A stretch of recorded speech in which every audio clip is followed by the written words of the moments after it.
Les Olympiades des CFR, c'est un moment fort dans le parcours de ces élèves qui n'obtiendront pour la plupart jamais de diplôme d'études secondaires, mais qui développent au sein des centres de formation en entreprise et en récupération des valeurs importantes.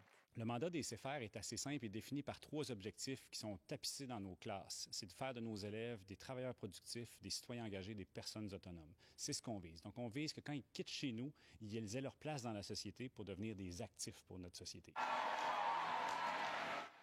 Une grande partie de ce qu'on fait passe par l'estime de soi et la confiance en soi. Les océans augmentent et causent ainsi plus d'inondations. Une confiance qui s'exprime pendant ces Olympiades. C'est pas mon problème. Ben oui, c'est ton problème. 4 épreuves sont au programme. Génie en herbe, habileté manuelle, activités sportives et expression orale. Le thème obligatoire pour cette dernière discipline, l'environnement. Il est important que les citoyens comprennent l'importance de recycler. Un thème au cœur de leurs apprentissages. Dans les 23 CFR au Québec, les 900 élèves inscrits font des stages dans l'entreprise sans but lucratif liée à l'environnement, située dans les murs de l'école secondaire où ils se trouvent. Réparation de vélos, déchiquetage de papier confidentiel, 2 exemples parmi d'autres. Des espaces où les jeunes trouvent un nouvel élan. Être moins gêné, s'exprimer plus.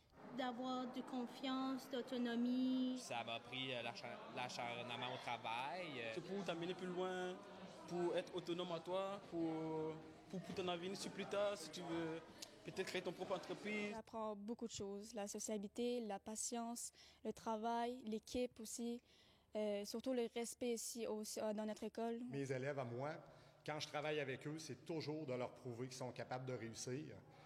Qu'on ait de la misère à l'école ou pas, c'est pas ça l'important, c'est d'essayer de se dépasser. On essaie de faire de ces jeunes-là des meilleures personnes, des meilleurs citoyens qui vont participer activement au devenir de notre société. Quel est le nom de l'énergie renouvelable produite grâce à l'eau? Hydraulique. Bonne réponse, 2 points. Au-delà des points et des trophées, tous ces jeunes profitent pleinement du moment.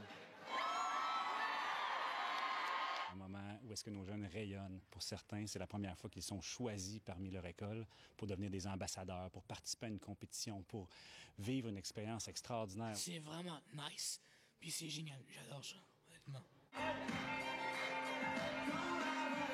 Ici Guylaine Charette, Radio-Canada, à Sherbrooke.